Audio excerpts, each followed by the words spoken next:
was just a little more than a year ago that a Macintosh was still something you gave to your teacher.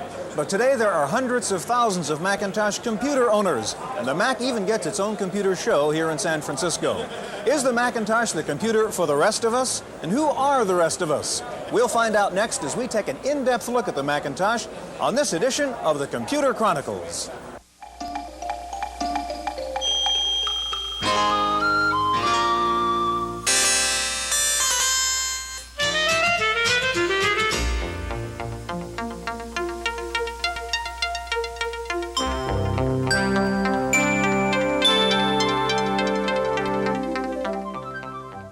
The Computer Chronicles is brought to you in part by McGraw-Hill, publishers of Popular Computing, the magazine that gives readers an understanding of the technology and applications of microcomputers and software in office, home, and classroom.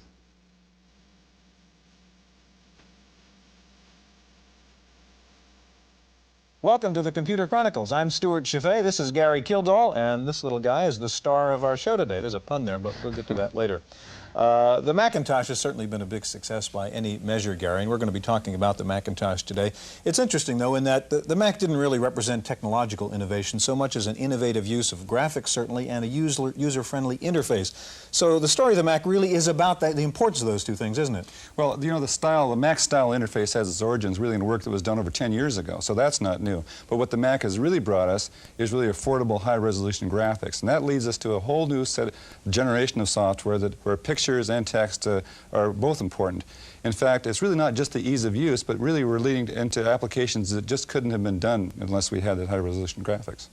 Okay, on today's program, we're going to meet some of the original members of the Mac design team. We'll take a look at a piece of innovative software for the Mac called FileVision, and we'll take a look at GEM, a Mac type interface for the non-Mac world. Now, when the Macintosh first came out a little over a year ago, the big question was, where is the software, and will there be software? Well, the answer now that we're a year into this is certainly yes. Here's a look at what's out there. In the short history of personal computing, there has never been such a dazzling campaign. In less than a year, the Macintosh was transformed into an instant myth, bigger than life, and a brash challenger to its arch nemesis, IBM. But a computer's success depends on more than showbiz magic, and the most repeated question concerns software. At the Mac's introduction, there were all of two programs available, MacWrite and MacPaint. Since then, in fact, the number of Mac products has skyrocketed, and now numbers in the hundreds. From word processors, to games, to databases, to video digitizers, a profusion of new programs has come out, many of them relying heavily on graphics. No fewer than 3 video interfaces are available for transferring live images, still photos, or a direct video feed. Once the image is captured in the memory, you can get a black and white printout. Getting a jump on Lotus's eagerly awaited Jazz is a multitasking package called Ensemble from Hayden Software. It is a good example of the special approach many suppliers are taking in designing software for the Macintosh, using pictures instead of words. An item called MacPrompter puts the Mac's versatile font library to work, allowing the user to make changes in style, size, and speed instantaneously. On the hardware side, there are variations on the mouse idea, like an oversized trackball for users who tire of the space-hungry mouse that came with their machine. It's hard to say whether the third-party software is going in the business-like direction Apple seems to want. At this Mac show, there were at least as many fun-oriented programs as business-oriented ones, but that may just reflect the versatility rather than the limitations of the Macintosh.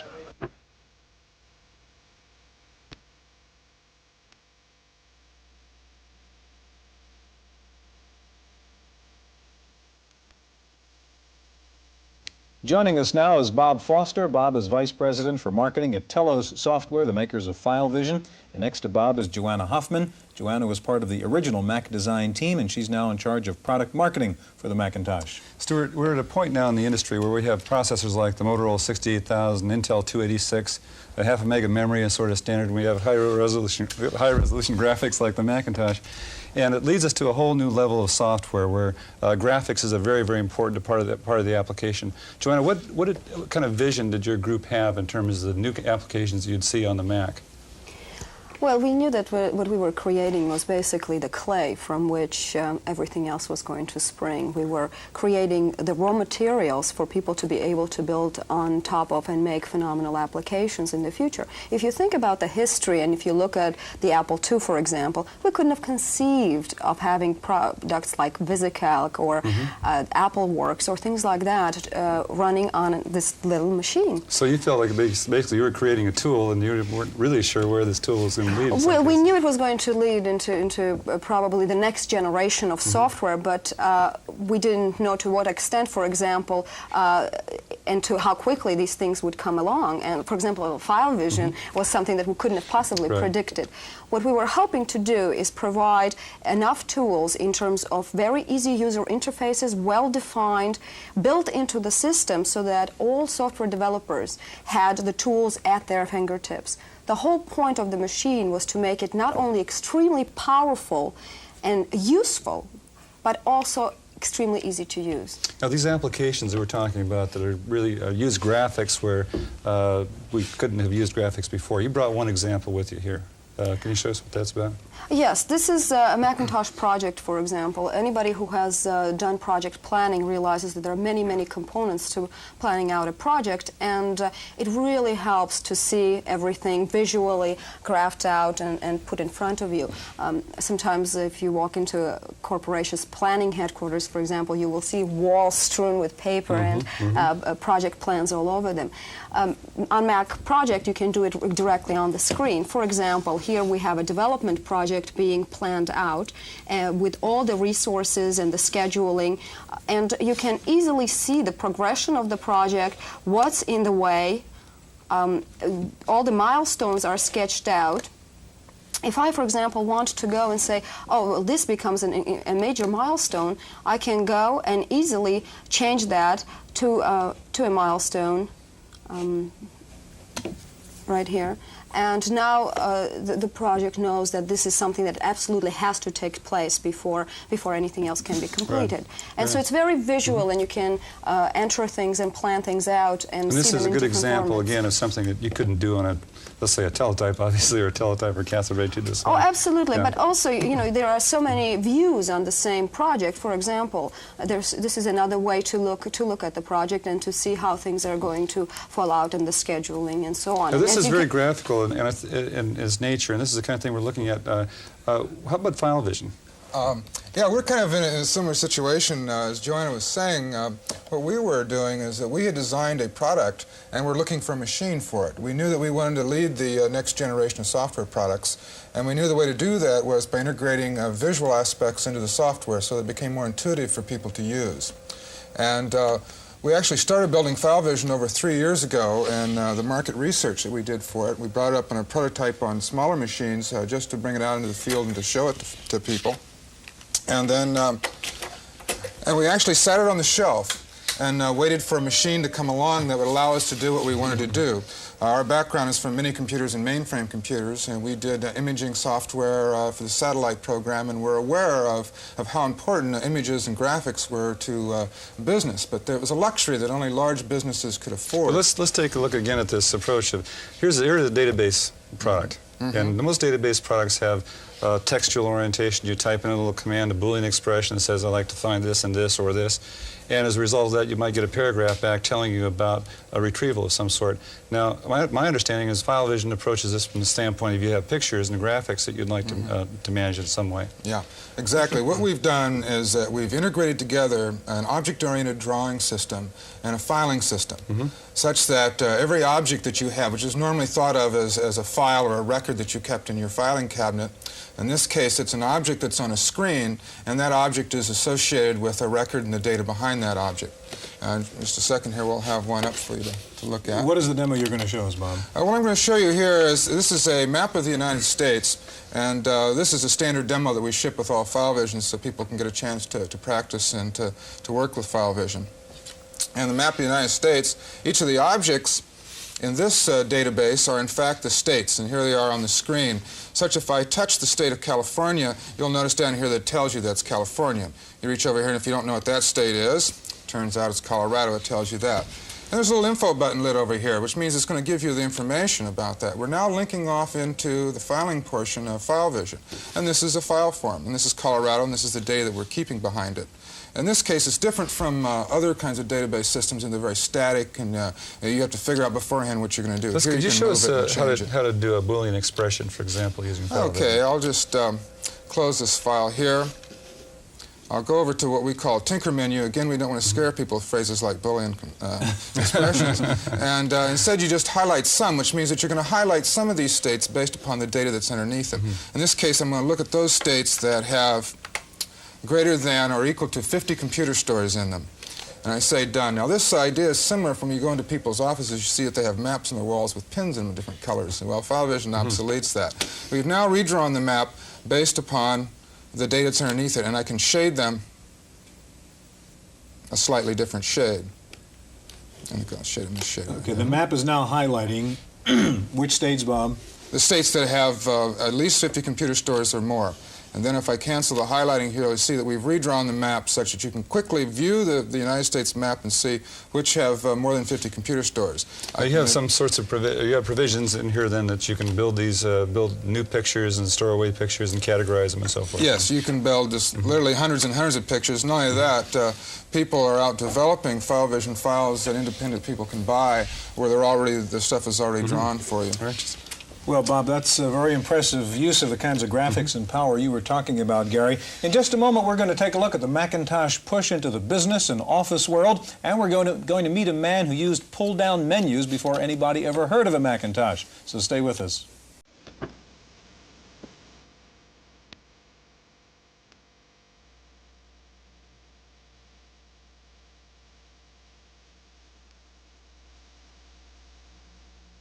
With us now is Lee Lorenzen. Lee was with Xerox when the Star system was developed there, and Lee is now a software engineer with Digital Research Incorporated. And next to Lee is Bennett Wiseman. Ben is the Associate Director of the Market Analysis Service at Infocorp. Ben, it seems like the Macintosh was introduced, I guess, as a computer for the home, and then and now we're trying to break into the office with the Macintosh. What opposition is there going to be? Well, the system has been built to be very easy to use, very easy to install, and there are some limitations that have been put on that to get those compromises. And the question is really whether the ease of use will get them into the office or whether the limitations will prevent their acceptance. What kind of limitations? We're talking about limitations. Things like speed of the network, interfaces to other products. All of these things have been discussed, and Apple's very aware that they need them, but the market still has to deliver on them. And I think for business users, particularly larger business users, to be comfortable with what's going on, they'll have to see a lot more hard product and be convinced that Apple's going to give them the kind of support and connection capability that they're going to demand. Now, that may not be the case for smaller businesses where the attractiveness of the package and things like the LaserWriter will make it very useful immediately for them, and they won't have concerns about how does this link to my IBM mainframe. Ben, in your report to your clients on this, you made an interesting comment that for Apple to succeed here with the Mac Office, they have to kind of tone down their hype. What did you mean by that? Well, business users as opposed to home users tend to be extremely conservative, and a lot of the things that are attractive about Macintosh work against the basic policies of a lot of office systems. They don't like openness and lack of control and the ease of proliferation of software and products, which is really the fundamental theology behind a product like Macintosh and the Macintosh Office. And if the advertising goes in such a way that makes business users feel uncomfortable, as opposed to IBM, who does everything possible to make them feel as supported and as loved as possible. Right. They'll run into difficulty. Advertising reflects that. We're obviously trying to break into the other direction with GEM, which is a product that Lee's going to talk about, is from the IBM PC side into taking that kind of a same interface and using that. Lee, can you talk about GEM at all? Sure. I think the best way to talk about it is to actually get a demonstration of the product. As you can see, we're running here on an IBM PC AT. And I'll just pull up a calculator, which is an example of one of the desk accessories that we have. And as you can see, the color is really very vivid with GEM here. I'll go ahead and close that window out, and then we'll go into, this is the GEM desktop, which actually provides a visual look at the filing system, the underlying filing system of DOS, which is, it essentially replaces the A greater than, which is a difficult concept for users to use. And let me bring up one of the pictures that we have here with GEM Draw. We'll click on that, and GimDraw is a graphical drawing package which can be used for drawing things like you're going to see here in a minute, such as a video camera, or also for doing business presentations, the kinds of foils with text that is the predominant part. As you can see here, we have a camera. We can come up here to the edit menu and duplicate that. Important thing here is that now we got two cameras, and we just have to move to this second one and drop it down like that, and it's as easy as that to use. The other important concept here is we can take that camera, and it's actually not just a single element as appears on the screen, but many elements, and we can ungroup those elements. You see all the various pieces that make up the camera. So this is the difference between a paint and a draw program, basically, is that a paint program is just like a piece of paper. Once you've painted over or drawn over something, it's gone. And here the individual components and pieces are still available for moving or regrouping. That's right, and we've actually selected one of those objects here, and then we can come over here and give it a color, like so. So we got a red body. Okay, so you draw it in black and white, and then you can add the color. Or you could have drawn it in color as you were going along, but you can add the color at really any point in the process. Okay, Lee, it looks like a kind of color version of a Mac-type interface. You're running this now on a PC-AT. Is that the kind of machine you need to run Jim? Well, Jim will run on machines like the PC. It even runs on the PC Junior.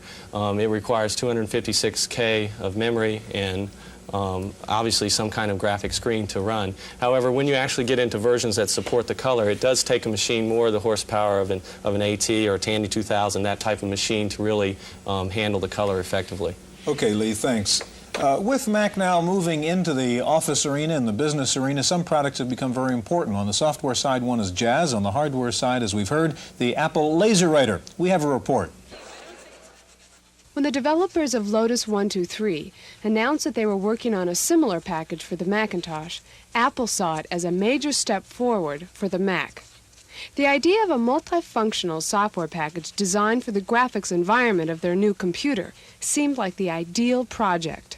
We've taken some of the ideas and some of the lessons we learned in developing 123 and Symphony, which exists for the IBM and other compatible computers, taken some of those lessons and redesigned a new concept for the Macintosh. Very important to note, though, that we didn't merely carry over the products 123 and Symphony in the Macintosh. We started from scratch. We started from the Macintosh using the unique design capabilities of that machine, especially the graphical user interface. Like 123 and Symphony, Jazz permits the user to keep several files active simultaneously. Database, memo sheet, word processing, and communications work interactively and make extensive use of the Mac's icons and hidden menus. Apple's determination to make its new machine a success led to some unusual partnerships during the Mac's development. If most new machines on the market try to fit themselves to existing software or hope for third-party companies to jump in, Apple courted the major software producers ahead of time. It was sometime around the months of July, if I recall correctly, that Apple first showed us the Macintosh, which they're subsequently going to announce and release in January of 1984. So we were able to see the Macintosh up front, and we made a decision to develop for it because it was so unique, it was so different from what we had seen from other manufacturers. Apple's attempt to anticipate the Mac's early needs did not end with software. The company is taking aim at IBM's office market with a new laser printer. Apple is betting that the laser's high speed, about 8 pages a minute, combined with the Mac's lively graphics, will finally give the computer the image they want, as a serious business tool from a determined company. Stewart, Jazz is being offered to us as a state-of-the-art product, and I think it'd be interesting to see, how we got to this point and where we're going to go to in the future. Well, I think our next guest can help us do that. Larry Tesler has joined us now. Larry worked at Xerox PARC. Larry helped develop the Lisa, and he's now the manager of the Future Architecture Group for the Macintosh. Larry, you and others at Xerox PARC in the early 70s had a vision about what we're going to see in the 80s, and you hit, looks to me, right on. What were the steps that led us to this kind of a user interface that we're dealing with right now? Well, there was a lot that went into it. It really probably started back in the 60s with Doug Engelbart's NLS group at SRI in Menlo Park, where they envisioned the coming of office automation and developed a system where actually the first mouse was used. It was a mouse very much like this with 3 buttons. But they were way ahead of their time, 20 years ahead of their time. Anyway, at Xerox PARC, a few people from that group came and joined us, and the main motivation at PARC was an understanding that hardware costs were plummeting, and systems with high-resolution graphics, which were would cost $100,000 for a reasonable computer-aided design system, would be coming down in price to the point where someone could have it in their living room or in their office. This was really incredible at the time. We could barely believe the numbers, but there they were. The time was when, Larry? This was 1970 is when PARC started. I became an employee in '73. There are visions of things like the Dynabook, for example, I guess. Oh, yeah. That was almost a reality now. That's right. Mm-hmm. So we could see very much this sort of thing. And so we had this vision of workstations that had high-resolution bitmap graphics and mice, and networks tying them together, and laser printers, and file servers, and just what you see beginning to happen. People thought it would be coming around 1980, about the point where we are now. So we were a little optimistic, I think, by about 5 years. Well, what is the relationship between the work that was done at Xerox and the work that took off, say, in Apple with Lisa and the Macintosh? How did that work out? Mm-hmm. Well, what happened was that our research group at PARC was developing a system called Smalltalk, mm-hmm. which was actually intended for educational users. I also spent part of my time working with a group that was developing systems for business users, so I got involved in both projects. Around 1980, it became pretty clear that Xerox was going to focus their attention entirely on a certain segment of the marketplace with fairly high-end workstations like the Star. Mm-hmm. And my personal interest was in personal computing, and there were a few others at Xerox with a similar interest.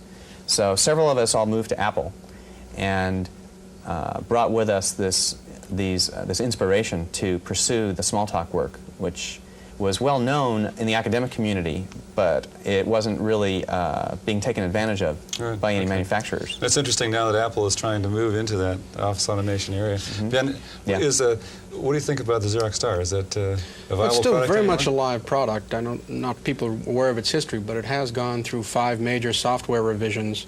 The pricing has changed quite a bit, and the performance is substantially improved and broadened from what it was before. But its emphasis has been as a business system. So it's something we just don't really see in this market. Right.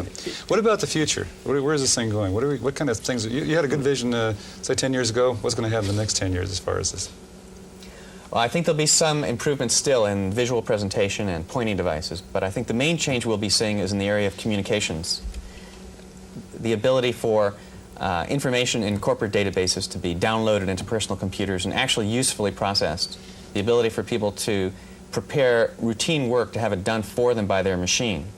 To have what we call an agent in the machine, which represents you in transactions with other individuals. Sounds like we're going in a lot of good directions. Gentlemen, we're out of time. Thank you. Okay. The Apple Macintosh has received an unheard of kind of notoriety. Things like the famous 1984 commercial in the Super Bowl, the Lemmings commercial, which we just saw some time ago.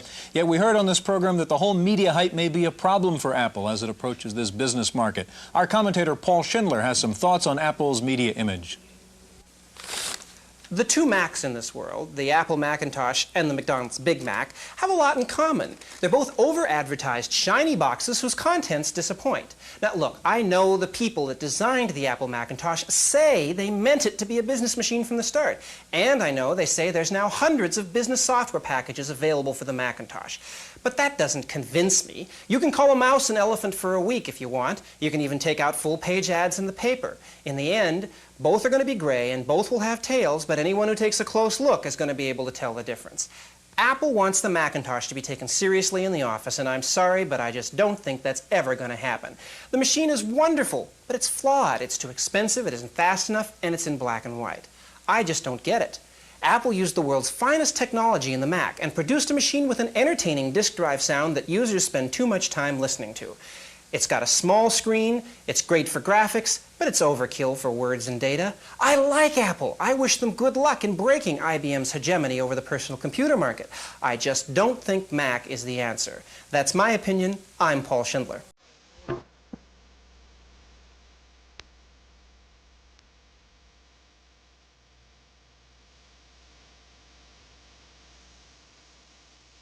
In the Random Access file this week, reports that AT&T is finally about to come out with its new Model 7300, the machine it is betting on in its battle with IBM. The PC 7300 will be a Unix-based machine, able to handle multi-users between 4 and 9, depending on the software. The basic 7300 comes with 512K, expandable up to 2 megabytes. It will feature icons, a mouse, and a built-in phone. The 7300 will replace the 6300, which is an IBM compatible.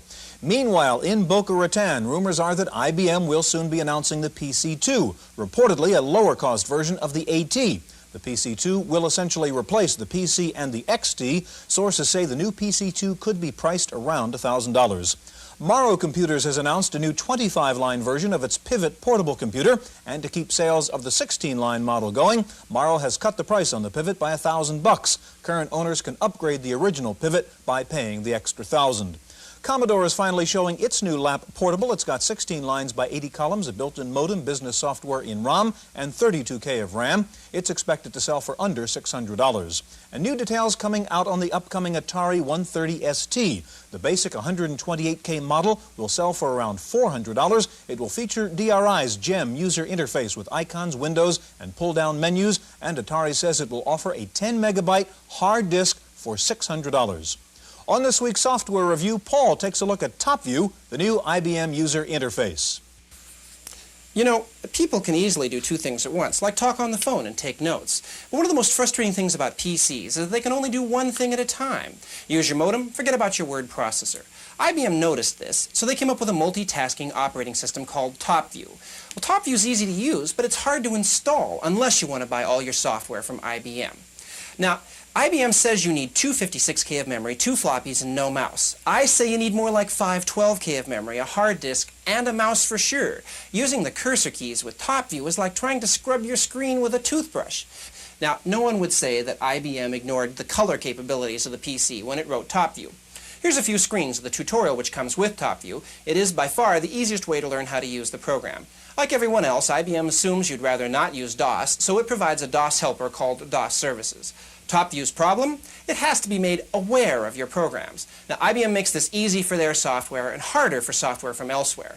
As more programs become TopView aware, this problem should go away, making it easier to spend $149 for IBM's TopView. For Random Access, I'm Paul Schindler.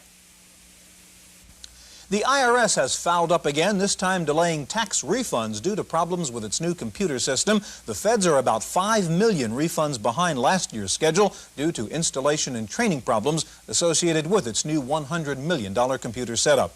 If you always wanted to run your own computer store, it may be getting easier. Computerland has just announced drastic cuts in the cost of a franchise. It used to be $75,000. You can now get in for $15,000 or less. There's a new entry in the optical scanner market. Oberon International has come up with a low-cost print reader called OmniReader. It scans text and enters it into your computer as a text file. The price is under $500. First, there were magazines for machines, Macworld, PC World, and so on. But now there is a new magazine for one piece of software, Lotus. The new Lotus magazine is due out in a few weeks. It will be a monthly. Lotus says its new magazine will start with a circulation of 300,000. In Florida, the computer has replaced the ball and chain. Palm Beach County law officials are using a computerized radio transmitter strapped to a prisoner's ankle to track prisoners who are serving their sentences out in the community. Any attempt to leave the county or remove the transmitter triggers an alarm on an IBM PC back at headquarters. The world's first computerized restaurant opened this week in Palo Alto. MacArthur Park waiters are now using small, palm-sized computer terminals to enter orders. As the waiter pushes the buttons on the handheld unit, the orders print out at terminals in the kitchen. The new system is made by a startup called Validec. They say computerized ordering will speed up service and enable one waiter to cover more tables. I think I'll tip via home banking. That's it for this week's Computer Chronicles. See you next time.